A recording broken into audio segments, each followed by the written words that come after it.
In today's video, I'm going to teach you how to trade futures on TradingView using TradeStation. Let's dive right into it. First things first, you need to connect your TradeStation account to TradingView. Start by logging into your TradingView account. Once you're in, direct your attention to the bottom of your chart where you'll find the Trading panel. Clicking here will open up a list of brokers available for connection. Specifically, you're looking for TradeStation. Simply hit the Connect button and select it from the list. You'll be prompted to log in using your TradeStation credentials.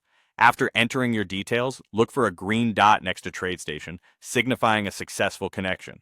This confirmation step is crucial, as it ensures that your accounts are linked properly and you are ready to proceed. Now that you're all set up, it's time to select the futures contract you wish to trade. Navigate to the top right search bar on TradingView. Here you can type in the specific futures contract you're interested in, like micro S&P futures. A drop-down menu will appear, displaying various contract options. Choose the one that matches the expiration date relevant to your trading strategy.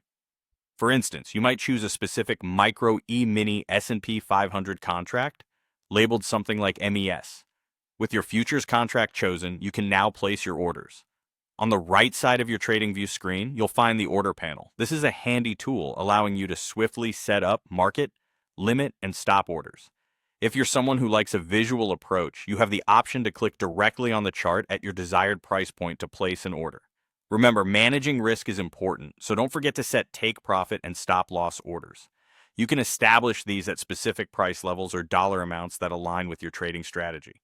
As we move forward, keep some important considerations in mind. First, be aware that there are fees associated with futures trading, which could include cost per side, as well as charges for real-time market data on TradingView.